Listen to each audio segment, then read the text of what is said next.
بسم اللہ الرحمن الرحیم۔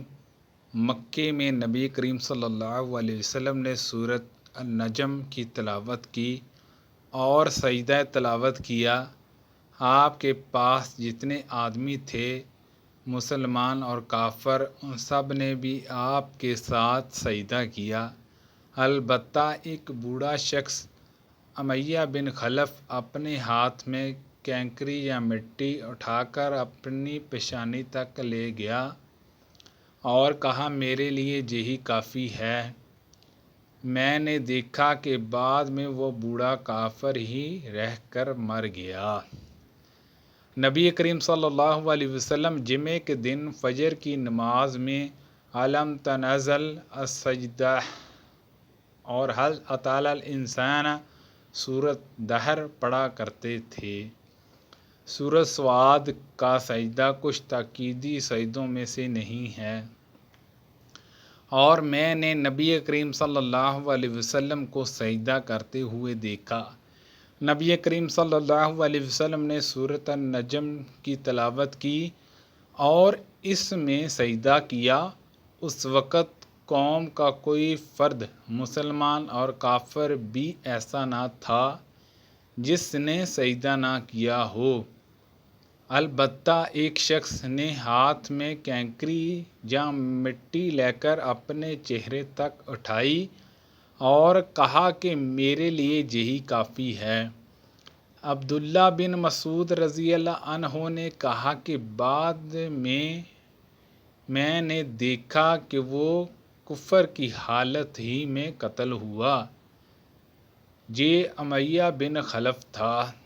نبی کریم صلی اللہ علیہ وسلم نے سورۃ النجم میں سجدہ کیا تو مسلمانوں، مشرکوں اور جنوں، ان سب نے آپ کے ساتھ سجدہ کیا۔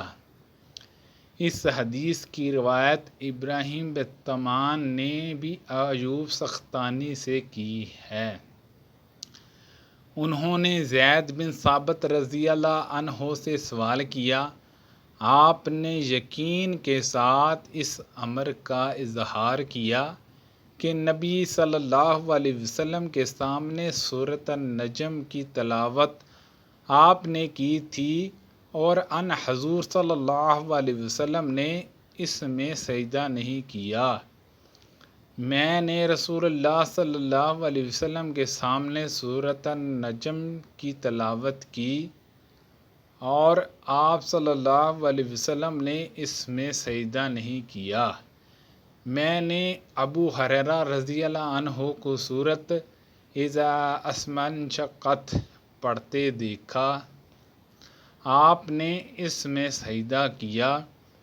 میں نے کہا کہ اے ابو ہریرہ، کیا میں نے آپ کو سجدہ کرتے ہوئے نہیں دیکھا ہے؟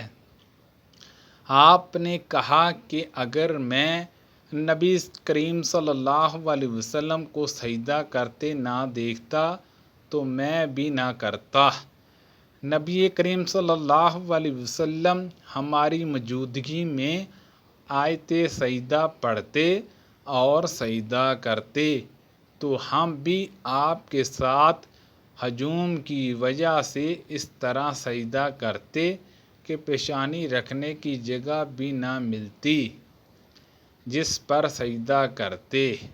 نبی کریم صلی اللہ علیہ وسلم آیت سجدہ کی تلاوت اگر ہماری موجودگی میں کرتے تو آپ کے ساتھ ہم بھی سجدہ کرتے تھے۔ اس وقت اتنا ازدحام ہو جاتا کہ سجدے کے لیے پیشانی رکھنے کی بھی جگہ نہ ملتی جس پر سجدہ کرنے والا سجدہ کر سکے۔ سبحان اللہ عز وجل۔ اللہ پاک سے دعا ہے کہ اللہ پاک ان حدیثوں پر عمل کرنے کی توفیق عطا فرمائے۔ اللہ پاک ہم سب کو صحت و تندرستی عطا فرمائے۔ آمین بجاہ نبی امین صلی اللہ علیہ وسلم۔